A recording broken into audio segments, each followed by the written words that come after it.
How you doing, folks? Matt, tacti-cool Guns and Gear. Bringing in another installment about body armor today. I want to talk more about the low-profile body armor that I've showed in the past. I've showed, you know, the second chance, like the one I'm wearing now. Galls. I've had the Galls one that I've showed, and I also showed a tactical plate carrier, which is obviously not a low-profile armor system. It's got gear all over the freaking thing. So the idea of what I'm wearing today is we'd start off with AAA armor and just your battle belt, mainly being a pistol. Now, generally, like I've said before, we would always have our pistol on us anyway, in a standard holster, concealed or whatever. But this would be that step above where you have a couple minutes to get ready. So, but I don't have a lot of time, but I have enough time to throw on a quick AAA and get this belt going. Now on this belt, you can put a holster on it. In this holster, I have a 1911 compact. You can set this thing up however you want, really.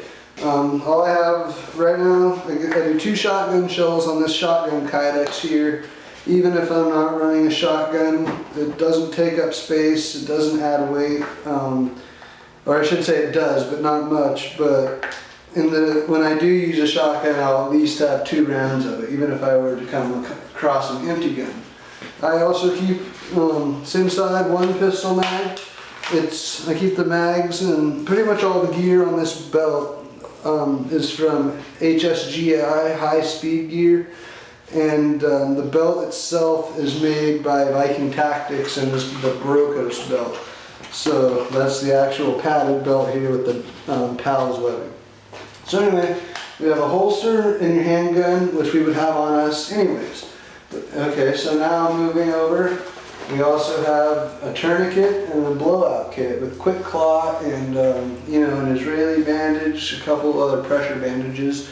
So now we have handgun firepower, we have a tourniquet, basically we have stuff to stop bleeding, major bleeding. Moving around the back, you'll see in that back area, in the SOB area, the small of back, I keep it completely slick. I don't want to slip, eat shit, and smash my back on something. If I had a couple shotgun shells or even whatever it would be, something that's hard back there, if I fell hard enough, it would potentially crush a vertebrae, and none of us need crushed vertebrae. So, skipping, you go from that side, and then next thing, right here, you smoke, sportsmoke.com. I've showed these in just about all of the videos I have. This one is really in there. So, but these are great things as far as a civilian use. Let's see right there, sportsmoke.com, tactical smoke grenade. For civilian use, this is about as good as it's going to get. It has an actual pull ring tab on it that you can see there. So pull the ring, throw the smoke out, and in under 2 minutes it will burn off 25,000 cubic feet of smoke. So 25,000 cubic feet of smoke in a minute and a half or so is quite a bit of smoke, and that's some good concealment right there. Another thing, right after the smoke, obviously 2 AR mags housed in High Speed Gear double mag taco. So there it is pretty much. It's simple, but yet it has everything I need to, all the appropriate stuff if I actually had to go out and fight. I have armor capability, not the best. It's AAA, it's not level 4 hard plates or anything, but it's good enough to defeat handgun rounds and things like that. And the idea is to not get shot in the first place, It's not like I got body armor, hey, shoot me.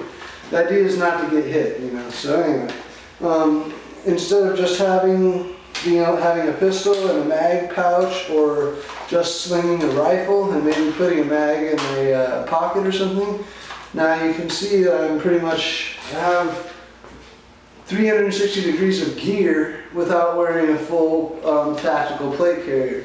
Where generally you get this much gear on and still have my arms free motion and be able to work a weapon, come out, work a secondary, you know, get down and fight with somebody, put them in cuffs, whatever it may be.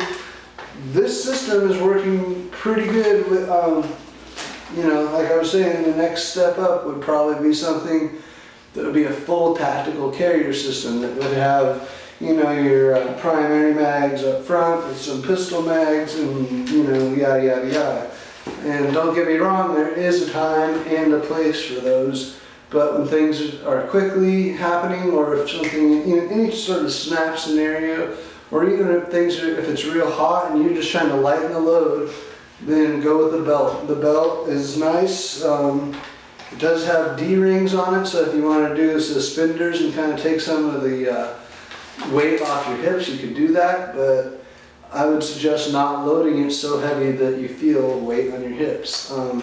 For me, I barely noticed that it's on. I could wear it all day for the most part. And now I'm rocking, you know, just with what I have.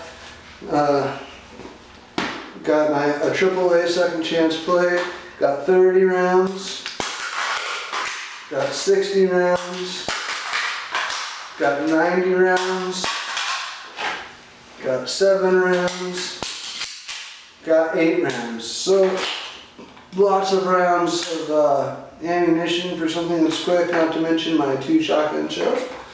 And I also have the smoke concealment and the full blowout first aid kit with a tourniquet, quick clot, Israeli bandage, etc., etc. So if you like this video, click the thumbs up. Any questions about body armor or any armor or anything for that matter, go ahead and write it down in the link below, and we'll try to get back to you. And then again, like I was saying, this is just something that's a low profile, quick way to get your gear on. You know, right here, I'm standing, you know, I pretty much got all my gear on me with armor. And this armor too, it's on, it's off, and the same, you know, with all this stuff. It does not take long to just completely get it all off. You know, now, a second ago I was wearing everything, you know, I had over 100 rifle rounds, a rifle, a pistol, and all that crap. In 10 seconds right there, I just shut it all. And I could probably get it back on relatively just as quick with the first thing being the armor. Slide that over, make sure it's in the right spot. There. Flip the belt around, loop the belt. This is probably the most time consuming part, is just tightening this belt right here, because you want to get it real nice and tight so there's no movement. Pistol, magazine, ready to rock. So that did not take long. So just letting you know, there's a lot, like I always keep saying, whatever recipe is your favorite, that's the way you should set up your kit. This is just another way that works for me. Matt from Tactical Guns and Gear, reminding you, have fun and be safe.